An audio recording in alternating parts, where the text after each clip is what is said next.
नमस्कार दोस्तों, आज की वीडियो में हम बात करने की कोशिश करेंगे कि जो बार बार पेशाब को जाना पड़ता है, बहुत सारे लोगों को बहुत बार जो है वो पेशाब को जाना पड़ता है। तो इसके लिए एक होम रेमेडीज बनाऊंगा। आप घर पे जो है वो इसकी होम रेमेडीज बना सकते हैं और इसको ट्राई करके जो है वो क्योर भी हो सकते हैं। पर उससे पहले हम कुछ बातों पर जो है वो फोकस करने की कोशिश करेंगे कि ये जो बार बार पेशाब को जाना पड़ता है तो एक्चुअल में कितनी बार पेशाब को जाना एक एबनॉर्मल बोला जाता है, ये नॉर्मल नहीं होता। उसके बारे में सबसे पहले बात करेंगे। देखिए, जब आप सवेरे उठते हैं उस वक्त से लेकर रात को सोते हैं उस वक्त से अगर आप 6 से 7 बार अगर पेशाब को जाते हैं, यानी दिन भर में अगर पेशाब को 6 से 7 बार जाते हैं, उसको नॉर्मल बोला जाता है। इससे ज़्यादा अगर आपको जाने की ज़रूरत पड़ रही है तो फिर इसको जो है वो पॉलीयूरिया बोला जाता है, यानी बार बार पेशाब आने की जो प्रक्रिया होती है उसको हम साइंटिफिक भाषा में पॉलीयूरिया बोलते हैं। रात को जब हम सोते हैं और सवेरे जब हम उठते हैं, इसके बीच में अगर आप एक बार अगर पेशाब को जाते हैं तो ये नॉर्मल चीज़ है, कोई घबराने की बात नहीं है।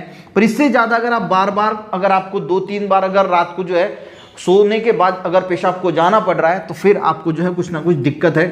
ठीक है, अब ये तो हो गया नॉर्मल क्या है, एबनॉर्मल क्या है, ये आपने समझ लिया। अब बार बार जो पेशाब आती है जिसको हम पॉलीयूरिया बोलते हैं, ये होता क्यों है, इसके रीजंस क्या है, सबसे पहले आपको इसको समझना होगा।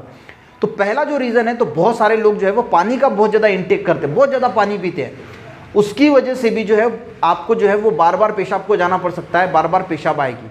दूसरा रीज़न हो सकता है डायबिटीज़। अगर आपको डायबिटीज़ है तो डायबिटीज़ में यूरिन बनने की जो प्रोडक्शन होने की जो प्रक्रिया होती है वो बहुत फास्ट होती है, आपको बहुत ज़्यादा यूरिन बनेगी और इसीलिए आपको जो है वो बहुत ज़्यादा पेशाब को जाना पड़ सकता है। तीसरा रीज़न हो सकता है पुरुषों में, अगर आपको प्रोस्टेट रिलेटेड अगर कोई दिक्कत है, प्रोस्टेट रिलेटेड अगर कोई प्रॉब्लम है, उस केस में भी आपको जो है वो बार बार पेशाब को जाना पड़ सकता है। उसके बाद यूरिनरी जो ट्रैक होता है उसमें अगर कोई यूरिन में या यूरिनरी ट्रैक में अगर कोई इन्फेक्शन है, उसकी वजह से भी जो है वो आपको बार बार पेशाब लग सकती है। और लास्ट में ये न्यूरोलॉजिकल प्रॉब्लम हो सकती है, यानी ब्रेन से रिलेटेड प्रॉब्लम हो सकती है। जो आपका स्पाइनल कॉर्ड होता है, इसमें जो कोई मसल्स वगैरह होती है जिसको हम नर्व्स बोलते हैं, वो अगर दब गई है या फिर वहाँ पे कोई इंजुरी वगैरह हुई है तो उस केस में भी आपको जो है वो बार बार पेशाब को जाना पड़ सकता है। तो ये हो गए इसके रीज़न। अब देखिए, मैं आपको एक घरेलू नुस्खा ज़रूर बताऊंगा, पर उससे पहले मैं आपको कुछ बातें जो है वो क्लियर कर देना चाहता हूँ। देखिए, अगर ये जो मैंने रीजंस बताए उसमें से अगर आपको कोई दिक्कत होगी ना, अगर स्पाइनल कॉर्ड में अगर कोई मान के चलो कि कोई इंजुरी है, नस दब गई है, तो ये नुस्खे से ठीक नहीं होगा। इसके लिए आपको स्पाइनल कॉर्ड में जो नस दबी है या जो फिर इंजुरी हुई है उसको ठीक करना पड़ेगा। डायबिटीज़ है तो उसको कंट्रोल करना पड़ेगा, यूरिनरी ट्रैक में इन्फेक्शन है तो उसको ठीक करना पड़ेगा, प्रोस्टेट से रिलेटेड प्रॉब्लम है तो उसको ठीक करना पड़ेगा।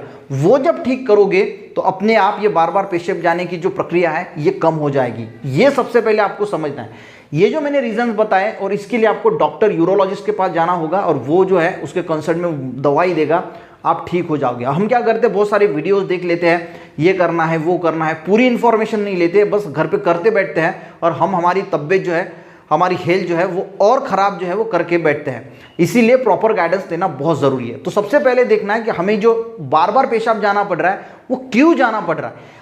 अगर आपको लगता है कि इनमें से कुछ भी प्रॉब्लम मुझे नहीं है फिर भी मुझे बार बार पेशाब जाना पड़ रहा है, तो आप ये घरेलू नुस्खा जो है वो ट्राई कर सकते हैं। इसके लिए आपको सिंपल क्या लेना है, आपको 15 ग्राम यानी 15 ग्राम जो है वो लेना है अजवाइन, जिसको हम मराठी में ओवा भी बोलते हैं। ठीक है, जो हम खाना खाने के बाद खाते हैं, ये लेना है 15 ग्राम।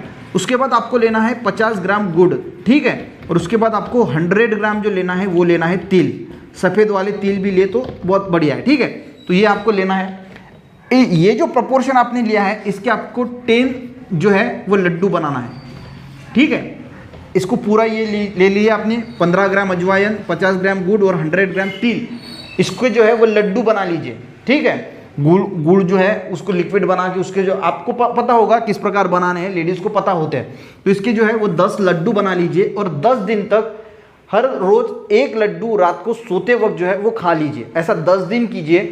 10 दिन में अगर आपको कोई ये इस रिलेटेड अगर प्रॉब्लम नहीं, एक नॉर्मल की वजह से अगर आपको बार बार पेशाब लग रही है तो इससे जो है ये ठीक हो जाएगा। पर अगर इससे भी ठीक नहीं होता तो फिर आपको जो है वो डॉक्टर से ज़रूर कंसल्ट करना होगा, किसी भी नुस्खे के चक्कर में नहीं पड़ना है। ठीक है, वीडियो हेल्पफुल रहा, एक लाइक ज़रूर करना, लोगों को भी शेयर करना, चैनल पे नए हैं चैनल को ज़रूर सब्सक्राइब करना, क्योंकि मैं ऐसी हेल्थ रिलेटेड वीडियो चैनल पर लेके आता रहता हूँ। मिलते हैं नेक्स्ट वीडियो में, तब तक के लिए जय हिंद।